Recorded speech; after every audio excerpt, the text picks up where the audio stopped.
vpraša, kajti moj oče je na zaslišanju, futbolskem zaslišanju, da bi malo zapeljal zasliševalce v napačno smer, govoril tudi o tem, kako so vitezi križniki svete dežele, ko so se vračali iz križarskih vojn, prinesli sveti grad v Slovenske Gorice, Jeruzalem in tako naprav. Tako da sem še prav vesel, da smo danes tukaj. V knjigi, seveda, ta roman je eden izmed serije romanov, ki sem jih pisal 12 let. Nekateri ljudje me sprašujejo, kako mi uspe, da sem v Švici, če nimam nič za delati, da lahko vsaki 2 leti objavim en roman. Ampak jaz povem, romane sem pisal 12 let, zdaj pa jih korigiram s pomočjo urednic, s pomočjo žene, prijatelji in tako naprej. Tako da zdaj poskušam tele izdati. Napisal sem 3 romane v slovenskem jeziku, en roman sem napisal na irskem, irska dežela, kjer sem imel najmočnejši navdih, na irsko literaturo in zgodovino in naravo. Tisti roman je najbolj obsežen, po približno 800 strani, napisan je v angleškem jeziku 19. stoletja, kot je gotovo moj lektor iz Cambridgea. Da se vrnemo k romanu k mojemu očetu. Moj oče je bil pri 17 letih nasilno mobiliziran v nemško vojsko. Tu je njegova fotografija iz uniforme Wehrmachta, nemške vojske. Potem mu je uspelo pobegniti na ruski fronti, Rdeči armadi, bil prostovoljec Rdeče armade, kasneje pa še Jugoslovanska ljudska armada. Oče je seveda te stvari, vojna in nečloveške stvari, ki jih lahko človek naredi človeku, so ga zelo pretresle. In nekako skozi njegovo knjigo in njegovo pripoved ugotavljam, da se narava, človekove narave v zadnjih 2000 letih, seveda bolj intenzivno štejemo leta, nikaj bistveno spremenila. To je tudi prva svetovna vojna, druga svetovna vojna in vse krize, ki se dogajajo. Njegov oče je bil na soški fronti ranjen v glavo, je bil invalid in potem se tu pojavila dilema. Moj oče je prišel brez praske iz vojne, ampak je imel psihične posledice delno, kar je hotel dokazovati na zaslišanju. In zdaj vprašanje, kaj je teže, da si vojni fizični invalid ali imaš psihične posledice. Zdaj pa samo na kratko. Knjiga se dogaja v eni noči, leta 1953, ko je ravnatelj nižje gimnazije v Ormožu, ko je dobil vabilo na Rožne vaje Trst, okolico Trsta, to je bilo v času tržaške krize, oktobra 1953, jaz sem se rodil en mesec kasneje, ko je dobil vabilo, je rekel Kurz pa še Trst, ampak jaz tega nisem želel dati v naslov, sem dal potem Klinc pa še Trst, sem malo zadevo oblažil.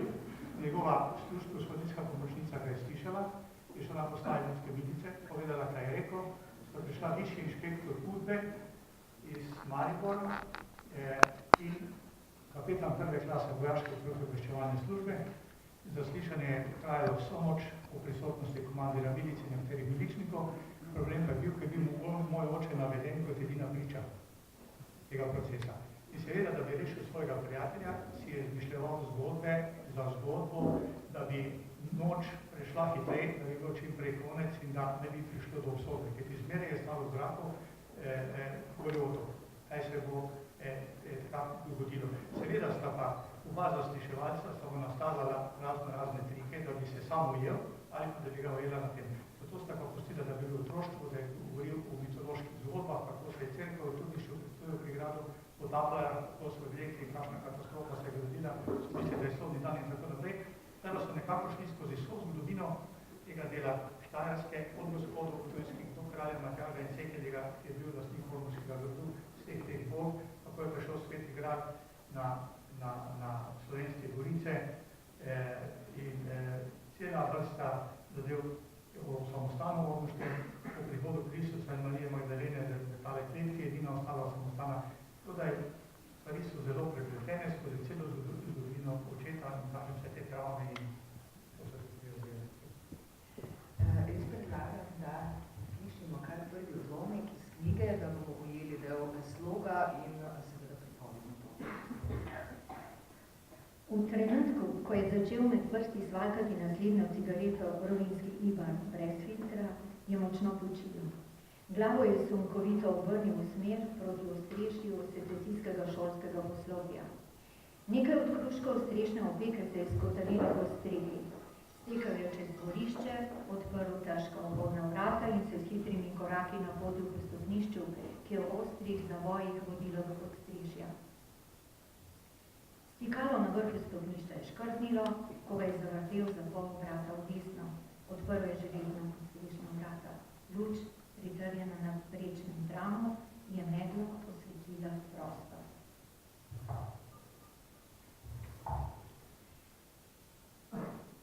Še vedno si pod vplivom cerkve, se je zgrozil višji inšpektor. Franček je namerno preslišal pripombo. Opisoval je grozodejstva ruskih vojakov in oficirjev, ki so s tanki jurišali na nemške vojake, potem, ko so ti že odvrli orožje in se predali. Brezobzirno so jih povozili. Od človeka, ki ga povozijo gosenice tanka, ostanejo razpoznavni le lasje. Vse ostalo je zdrobljeno in potisnjeno v zemljo. Ostanki človeka so videti podobno kot jež, ko ga povozi kamion. Glava se mu je zatresla, ko je obujal spomine na grozne prizore iz vojne, ki so mu sledili kot mrka senca.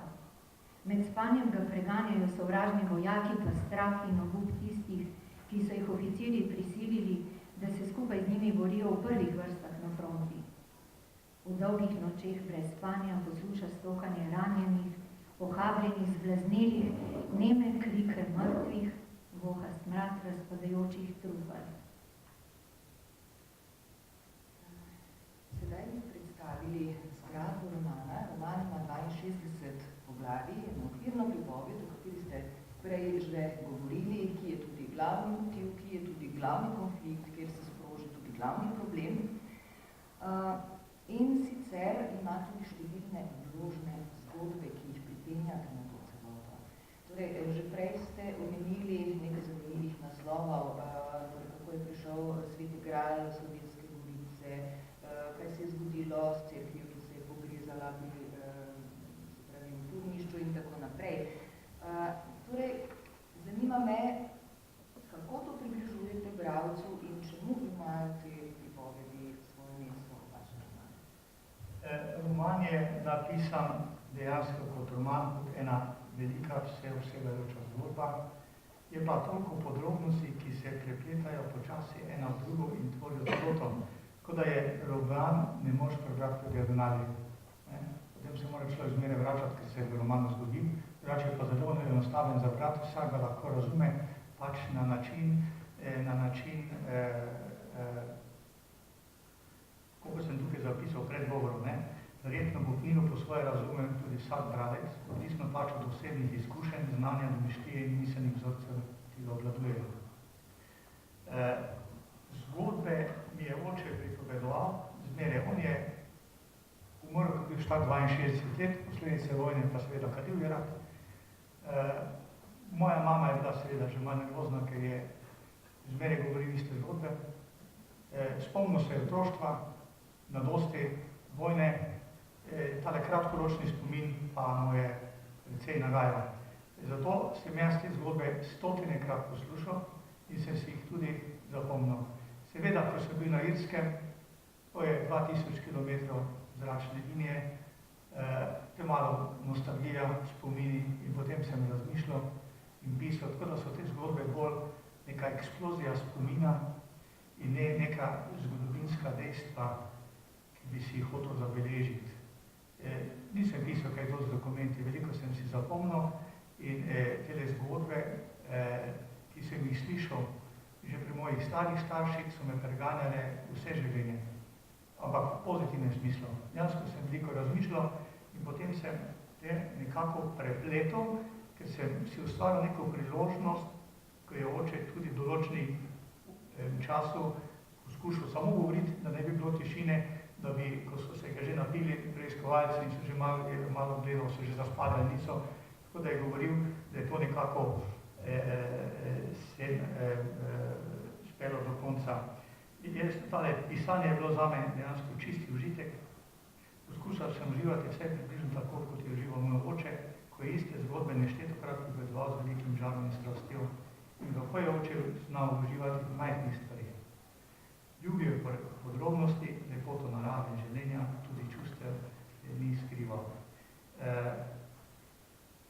Glede samo to bi še iz tega šola.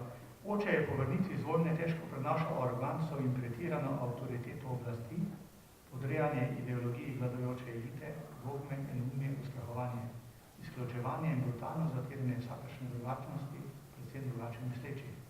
Sovražajo totalitarne politične sisteme, kot so fašizem, nacizem in komunizem, ki jih je na lastni koži občutil že kot mladoletnik. To je na tem mestu predlagam, da se pomaknemo dalje v zgodbo in prosim za interpretacijo odlomka.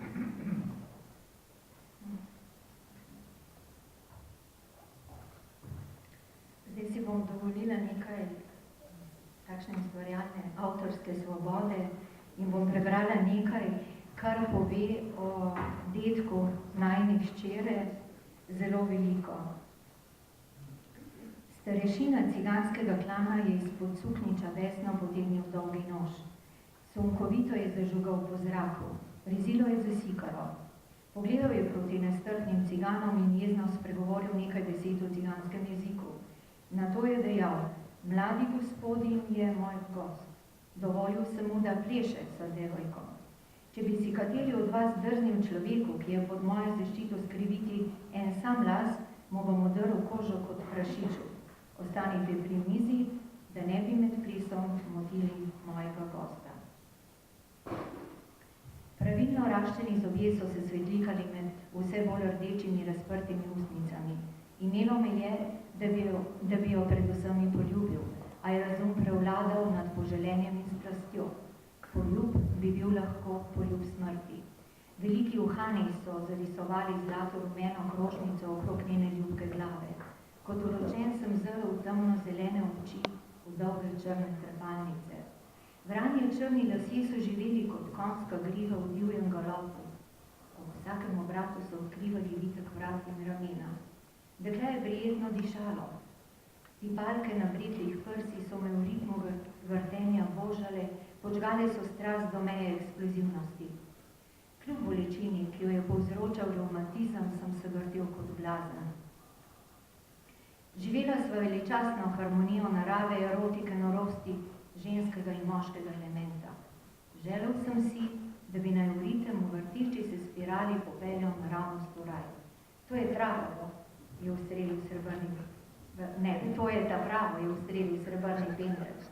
Mamico ti tvojo, če ga še enkrat prekineš, ti zavijem vrat, se je hudoval kapitan prve klase. V nama se je prebujal prvinski nagon, ples je bil čarovan, kot da bi nam napajali neskončno vesolje užitka. Ob dotiku se mi je zazdelo, da bova poletela v nebo, v njenih očeh so se izgubljale podobe plesalcev, gostov pri mizah, osuplih ciganov, točaj v glasbenih inštrumentov, muzikantov, steklenic piva, hrošem dreves nočnega neba. Prijetno, toplo in tako naprej. Skratka, slišali smo odlomek iz poglavja Ne pozabi ples z mlado cigansko lepotico. Ne morem mimo tega, da vprašam, kakšno vlogo imajo v romanu ženske, kako vplivajo na zgodbo in predvsem na moške? Ženske imajo zelo pomembno vlogo. Ko govorim na začetku, najprej Marija Magdalena, ki je po mojem mnenju veliko pomembnejšo vlogo igrala v nastajanju krščanstva, kot marsikdo želi priznati.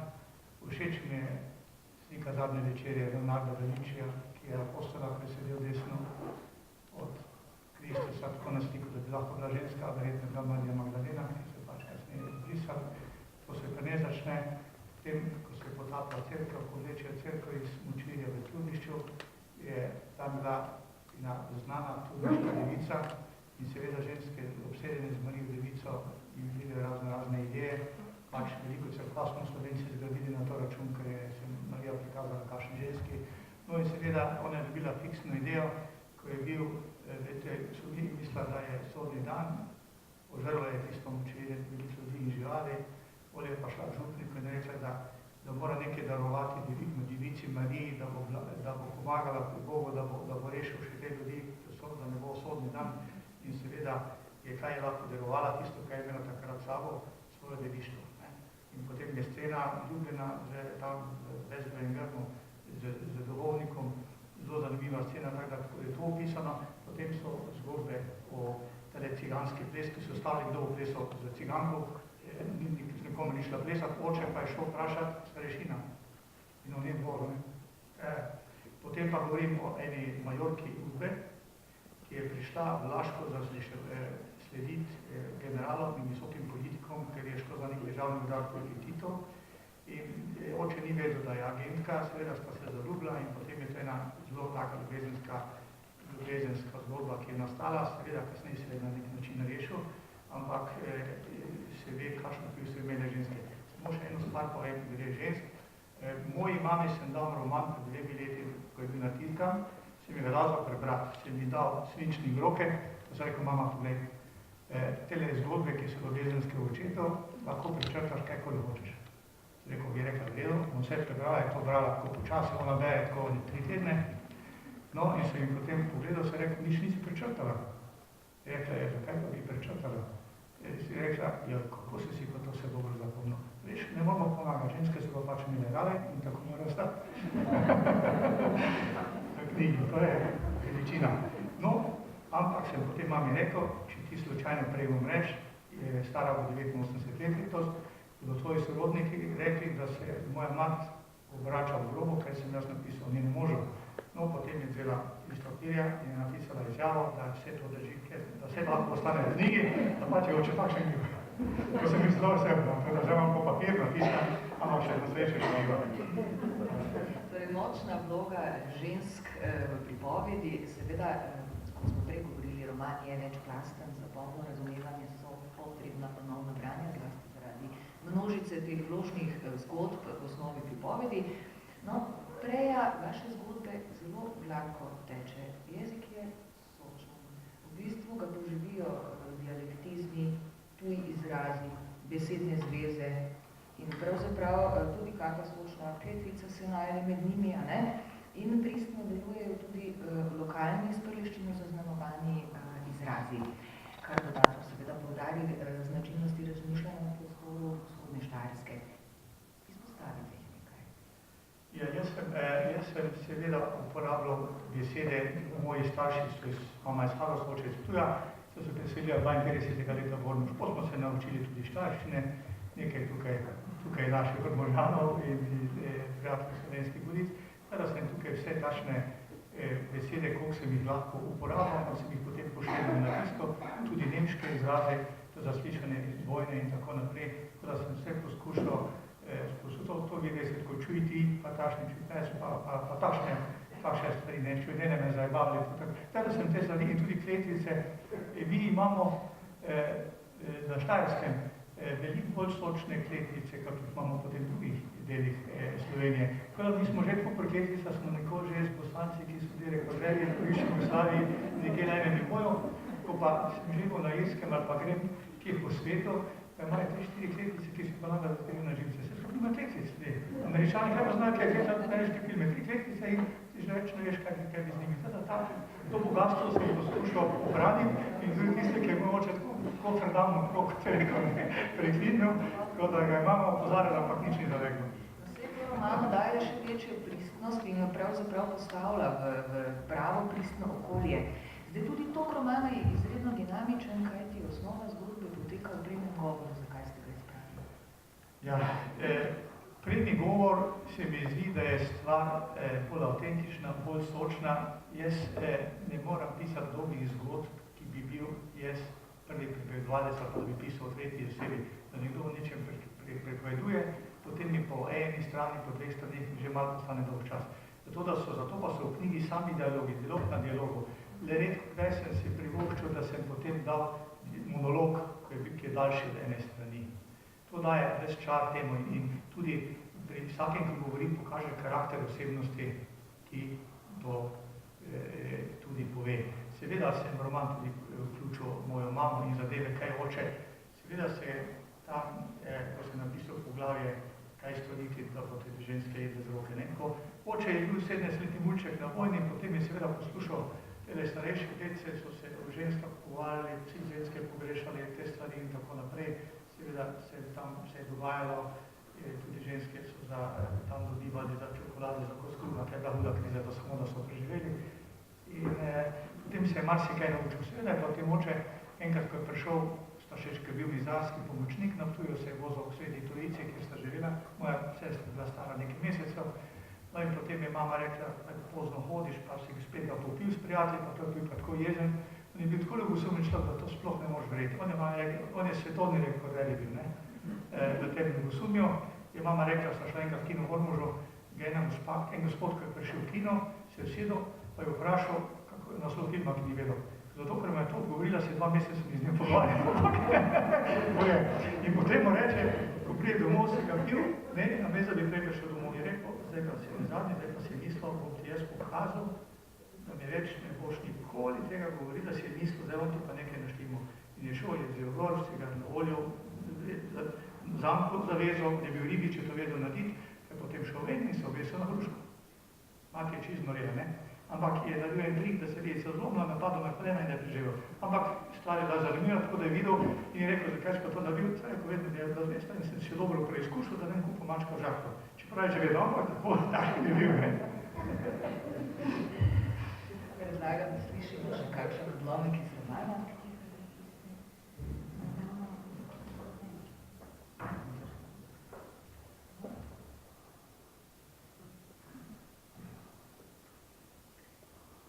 V enem od odlomkov je zasliševalec z Udbe citiral očetu zapis, ki so ga imeli v njem.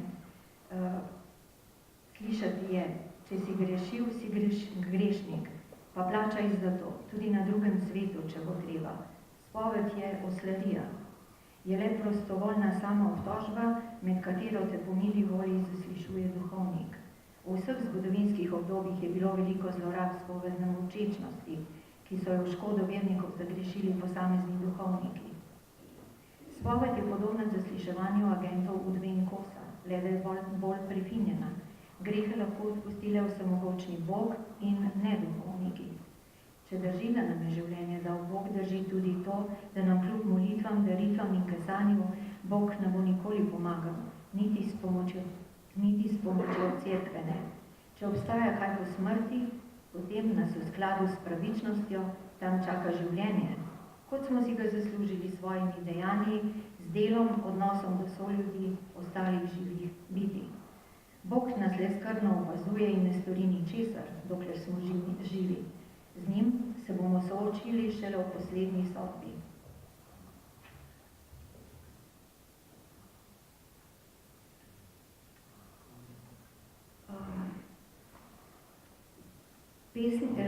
Namestnik komandirja je spesnil. Čudovito je, kadar se prijetni dogodki ne izbrišejo iz spomina. Res je potrdil višji inšpektor. Hudo pa je, če te preganjajo spomini na dogodke, ki bi jih najraje izbrisal iz spomina. V skrajnih primerih ne pomagajo niti zdravila, niti psihiatri. Pomagamo lahko le udbovci, ki smo specialisti za marsikaj. Ljudje, ki jih zaslišujemo, vedo, da jim lahko oprostimo grehe, če sodelujejo z nami in ovadijo svoje sodelavce. Lahko jim pomagamo, da nehajo v nedogled razmišljati o svojih hudih napakah, ki jih morijo noč in dan. Nekatere celo silijo v blaznost. Z našo pomočjo se jim povrne samozavest in oživi upanje. Udbovci smo tisti, ki iz človeške razvaline naredimo družbeno koristno bitje in poslušnega člana človeške družbe ali pa človeku pomagamo, da propade. Udba in Kos delujeta v socialistični družbi, ki ceni človeka, je ugotovil kapetan prve klase. Tako, slišali smo še odlomka, sicer pa smo že izpostavili glavni motiv, glavno zgodbo, zgradbo romana. Kaj bi še želeli izpostaviti? Jaz bi tukaj povedal, ker je naslov Klinc Plešetrst. Jaz se nekako s tem težavskim vprašanjem sem se v mladosti kot diplomat precej ukvarjal, zato sem napisal vsa zgodbe, vse dogajanje 53. leta, pogajanje slovenske delegacije, kako je bilo, vse parole, ki so bile napisane po zidovih, težavsko vprašanje obdelal tako, da lahko vsak bralec razume. Zelo poljudno, zelo se mislim, da mi je to uspelo Napisal sem tudi o Kostilski Koroški, kaj je bilo leta 1953, kako so tekla pogajanja, kaj je Stalin obljubil prvemu kanclerju, še preden je prišlo do spora z Titom. Tako naprej, da sem poskušal to zgodovinske elemente noter oplesti tako poljudno, da bodo ljudje razumeli. Te zgodovinske knjige, ki je preveč faktov, ljudje jih težko berejo ali pa jih ne berejo. Zato sem poskušal tudi nekatere poglede očetove, seveda, tudi nekateri moji pogledi v knjigo tako zapisati, da jih lahko vsak razume in da so jasni, ne? So filozofski.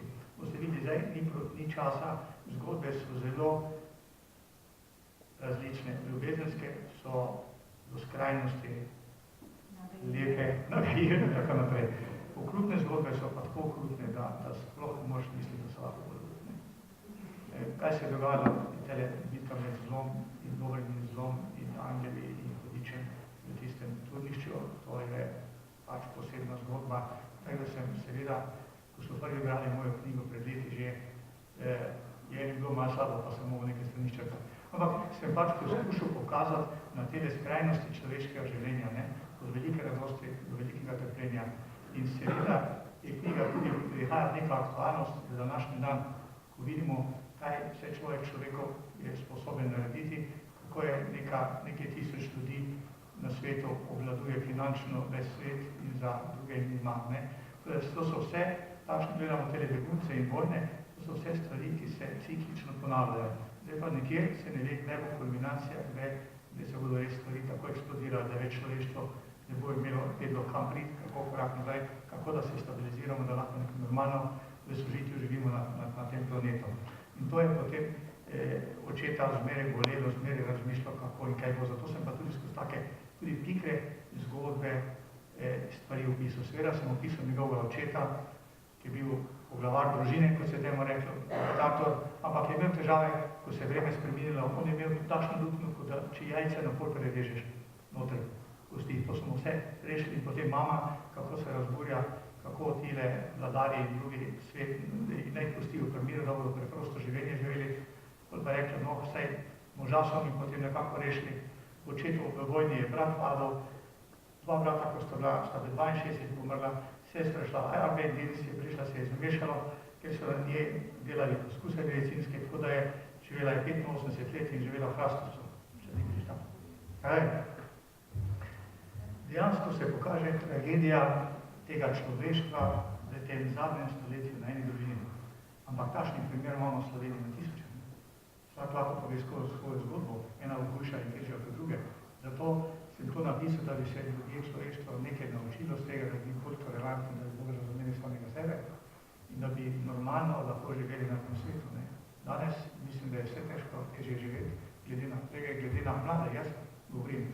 V tistih časih smo imeli malo, jaz sem rojen 53. leta. Isto moj prijatelj Dušan Gerlovič, ki je tukaj, jaz smo sošolca z vrtca. Ampak mi smo živeli tako bogato življenje. Takšno otroštvo, da ga otroci danes, ki imajo družine, polno denarja, vsega, niti sanjati ne morajo. Ne da bi kdaj lahko to doživeli, to je velika vrednota. To tudi notri tam opišem in tudi vsem povem, seveda sem napisal ormoške zgodbice, za eno knjigo, ampak s prijatelji bomo šli skozi, si bomo vzeli čas in bomo to enkrat naredili. Tako da bomo pokazali, kako se je dalo živeti v tistem času komunizma. Vse mi nismo vedeli, da je kaj narobe. Zdaj se pač to, kaj smo mi kasneje starši vedeli, ko smo se malo zelo aprili, kako smo lahko tako srečni in dobro živeli. To je pač druga plat tega.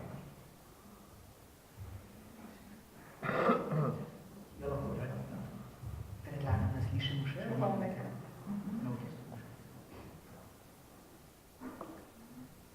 V času med obima svetovnima vojnama so duhovniki pri pouku verouka v ljudskih šolah občasno nagradili učence, ki so se dobro naučili veroučno osnov. Poklonili so nam majcene sličice s svetopisanskimi podobami Marije z Jezusom v naročju poslednje večerje svetnikov, papežev, romarskih cerkva, razpel. Staršem smo doma ponosno pokazali podobice. Z besedami, da hrabrem pripada svet, je župnik izval naslednjega prostovoljca. Ojunačil se je reven deček iz zadnje klopi. Zaslužil si je lepo podobico. V tresoči roki jo je nesel do klopi in jo spodaj občudoval. Obraz je imel skrivenčen od bolečine. Tudi sam sem si vedno bolj želel podobico. V norem početju župnika sem prepoznal priložnost. Če bi nastavil roko večkrat, bi dobil več sličic, sem si mislil. Nekateri sošolci se niso radi učili verouka, zato bi jim lahko po nekoliko nižji ceni prodal podobice. Lahko bi jih zamenjal za kaj uporabnega, morda za nekaj boljših malic, ki so si jih v šolo nosili otroci premožnejših kmetov, vaškega trgovca in gostilničarja. Roka mi je kar sama švignila kvišku, poti nazaj ni bilo. Stopil sem pred razred in nastavil roko, dlan me je zapekla. Od bolečine sem stopil na prste. Prejel sem črno-belo sličico Matere Božje. Previdno sem jo vtaknil v žep suknjiča. Stisnil sem zobe, novo podobico pa spravil v žep. Želja po podobicah je naraščala. Nastavil sem še desnico. Rezek pisk šibe je presekal tišino.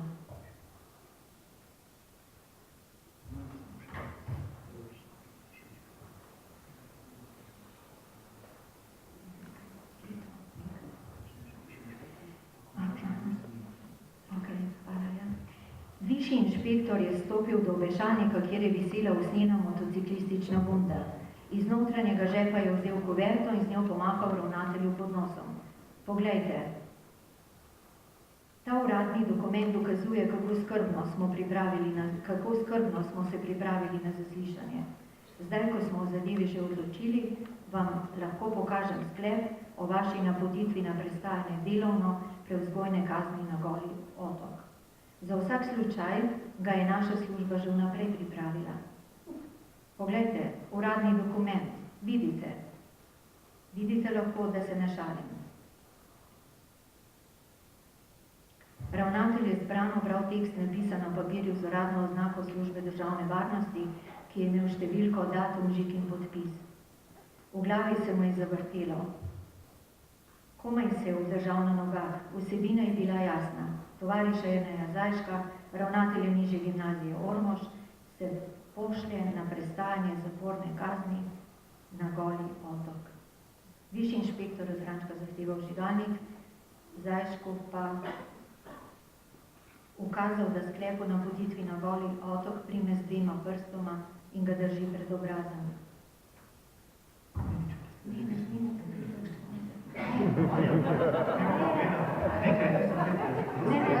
Stati bi morala še kakšna skrivnost, ne? To je dolgo tudi jaz pripravljam. No tako, pa puščamo besedo še avtorju. 2 stavka, da bom celo knjigo izdal.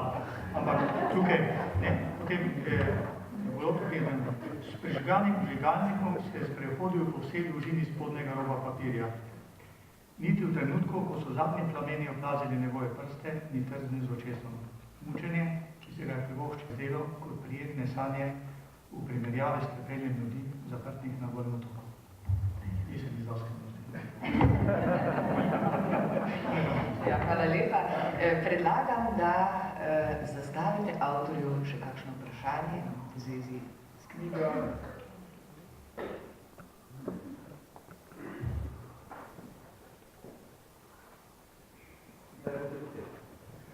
Mikrofon dobiš. Moj sošolec Dušan Grlovič me vprašal, kdaj bo 3. knjiga. Obljuba, leti nazaj smo rekli, da pri vsaki knjigi tistvino odstranjeno. Če bo po 3. bomo mogoče pa še nekaj napisali, zato me zanima, kdaj bo 3. 3. knjiga je napisana, mislim, 3. knjiga v slovenščini je že napisana, ampak zdaj je vprašanje, zdaj najprej moramo to knjigo malo poslati med ljudi, da se malo bere, da se jim malo uleže, da imajo malo časa za premisle, potem jim damo naslednjo knjigo. Je napisana, bomo videli, to je stvar seveda založbe Obzorja Maribor, ki je izdala tole knjigo, seveda bom vesel, da bi jo potem, ko se bomo dogovorili, da bodo jo pogledali, seveda, če bo jim všeč, se bodo odločili, da natisnili, če ne bo všeč, pač ne bodo natisnili, tako to gre pri izdajanju knjig. Jaz upam, da bo jih pritegnila. Bi pa povedal, to sem pa napisal, knjigo sem posvetil mojemu pokojnemu bratu, je umrl v 16 letih, o eni čarovnici, ampak to je pa roman za odrasle in mladino. je pravlični roman z obrasno mladino. So nekateri že malo brali, tako da vsi smo malo svozni učili, pa usmeha, ne žalostno. Isto je pač, ko sem si dal duška in nekako prestiram napake tega sveta skozi vesolje, skozi čarovnice in tako naprej, tale svet, ampak čist drugače kot nekako drugi, in tudi skozi svet znanosti in vsega, tako da se težko se ugotovi, kjer je resnica in kjer je le fantazija. Seveda, fantazije veliko več, ker mi, ko smo bili majhni, smo neke zgodbice govorili in zmeraj nam je nekaj po glavi letelo, nikoli nismo imeli. Čeprav nismo imeli ni televizije, še radio na začetku, ampak imeli smo svojo domišljijo, imeli smo svoj svet, imeli smo svoje druženje in vsak dan smo se igrali. Najtežje je bilo na dvorišču, zvečer je bil mrak, pol pa se mame klicale z balkonov, pol še 5 minut in tako smo mi preživljali radostno našo mladost.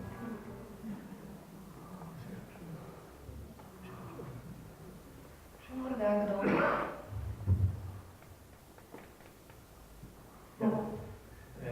Tam kar godaj nazaj, tam čisto tam hoditi. Jaz sem se pa ob tem spomnil na zgodbe Aleksandra Valiča, ko se je snimal film Svet na Kažarju. In on kot slovenski Primorc je nastopal v tem filmu in da je spoznal haloškega človeka, je bil že 6 mesecev pred snemanjem filma tam, da se je jaz soočil z življenjem v Halozah, s tem težkim življenjem. In najbolj sem si zapomnila, ker sem tudi jaz Ptuja, sem se najbolj spomnila njegovih besed, ko je rekel, kako pa je prizadelo težko življenje haloškega človeka.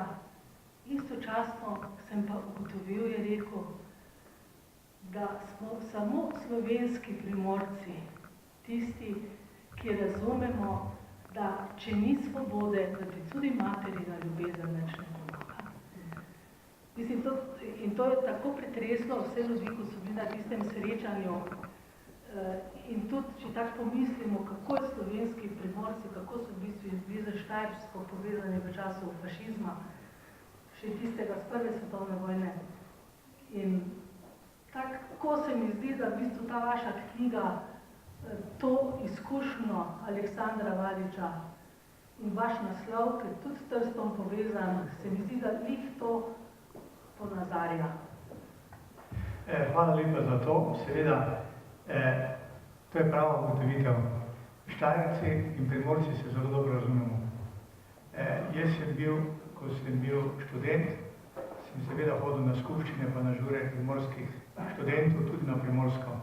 In ko ste prav povedali, tudi med vojno in tako naprej so Primorci bili Prekmurju na Štajerskem in dosti bilo tega. Tako da nekako Primorci in Štajerci dihamo na neki podobni ali isti frekvenciji.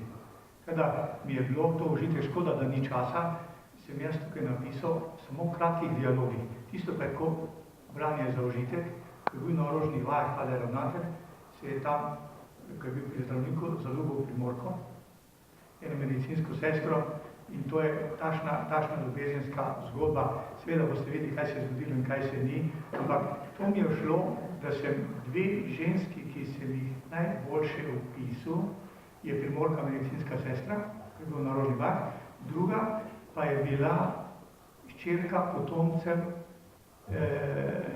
potomcev devinskih princev in grofov, ki so ji starši umrli in potem prišla živeti k svojemu stricu baronu Turniškem. Je tam živela, Primorka, seveda se zaljubil v njo tujski grof, to je gospod Tujski, Friedrich IX, bil zadnji potomec gospodov Tujskih, ker ženo Katarino niso mogla imeti otrok. Seveda so potem te ženske skupale zadevo tako, da se je otrok rodil, ampak to je ena potem tragična zgodba, boste videli. Seveda se v njo zaljubi tudi sin cesarja in cesar jo povabi na Dunaj in je seveda poviša baronico, pravi dvorno damo in potem so Tujčani in tako, kako bi jo nazaj dobili. Boste videli, to je toliko zgodb, kot da te dve veliki ljubezenski zgodbi. Ne vem, jaz nisem nič razmišljal kot nekega ženske, kako prišle sem mi v glavo Primorke dve. Jaz sem dejansko opisal In tudi, ko so govorili za gropa Ptujskega, ki je bil najbogatejši na Štajerskem, lahko imel vse ženske Štajerske, ne? In on si izbere Primorko. Tako da se ustavili tu se veliki dialogi, dejansko tu smo zelo povezani. Mislim, da se Ana Martilan se malo nasmeje Primorka in ona tudi razume, kot je vidno, sva pa živela, v prvi službi smo bila cimra, v isti sobi smo se sedela. Zdaj nam prišel skoro penzijo, no, se reči, to nekaj. Ja, to je to. Je še kakšno vprašanje? A ja, gospod, dajte mikrofon, gospod Vitenco. Sam to reči z tega literarnega gledanja, ta dramaturški lok, to prepletanje ene krute resnice in pa ta humor zraven. In to se mi zdi imenitno, že zdaj pred tem poslušanju, veš to, da ni enostranska, pa da imaš zaobsežen svet, človeško življenje, ki ni enostransko. In to se mi zdi po tem, kar sem zdaj slišal, imenitno. To so samo drobci. Ja, to so te finese. Finese, ja. Hvala za to. Gospod Vitenc je igral več kot 300 filmih. Skupaj smo pa igrala samo v enem filmu. On je bil moj šef. Gospod Vitenc je igral v Mayerlingu, notranjega ministra avstrijskega cesarstva. Jaz sem pa bil takrat študent drugega letnika v Ljubljani in film smo snemali v gradu Opeka, to je med Ormožem in Varaždinom. To je bil nekdanji dvorec kralja Aleksandra, potem je bil Titovo lovišče, najbolj še zdaj bomo zraven. Seveda, v Mayerlingu je potem, ko je bil ubit, umorjen Nestorov naslednik, je potem cesar poslal notranjega ministra z nekaj oklisnimi morilci, killeri, ne? To nas je bilo 7, ker sem jaz bil največji, sem bil največjo brado in tako naprej sem dobil največjo pištolo. Mi smo bili v frakih in cilindri in smo imeli kot svečano, takšne rumine tako več pištolo, ne rekel, ješ kot svečano, ne? In potem so tele priležnice in tako njegova družba, ki so bili krivi, da je umrl, ležali v dvorcu, v dvorišču, na eni velikanski mizi, štiriglati zeleni, pokriti gori in pokriti z vilkom. No in potem, seveda nam je dal komando gospod notranji minister, seveda smo obogali in strelimo. Pištola je bila tako trda, da sem jaz dvema prstoma kome pritisnil, sem kar zabižal in je plamen užgal čez celo mizo. Drugi so imeli manjše pištole. Potem panika, igralka Francozinja, skoči gola izpod tistega ven, seveda skuri na nas je čisto norela nonga, ki bil najbliže in tako, je bila vsa požgana. Polje smo prekili za 2 uri, polje je režiser Mitloš Janos je režiral, Tihomir Pintar pa je stvar posnel, kome je prepričal, da še šla enkrat na snemanje, no in potem na koncu, jaz sem bil tiho, ne, ker moja pištola je tako žgala, če sem čez mizo strelil, sem vse požgalo. Na koncu pa, ko sem šel v Ormož, živela v hotelu, je šla domov, meni se je pa modilo, pa se je vprašal, če mu zame samo v Ormoža, pa še meni je pelo. No in zadaj sedim in tako, sem si mislil, ne, če bi ona vedela, kdo je strelil, ja, da mi je celo pot, kaj se je zgodilo, taka nesreča. No, to je bilo tam naše, zdaj pa še tudi vidim Jožico Petek, šterko sta pa iz Hrdeka, mlajše precej od nas, one sta pa igrale spremstvo, smo jim pa vsi zavidali. One so pa igrale spremstvo tele večere, ne, njegove ljubice in se potem, ko se je kopala, pa njen princ v bani, s takimi prosojnimi zavesami, lahko le nas pa naganjajo na stran, ne. Ampak smo pa videli prizor, ko je tale ljubica, večera jahali na konju v parku gora. To smo potem z našim mladosti veliko smo o tem razmišljali. Tako da, se na vas pogosto spomnim, da ste nas dobro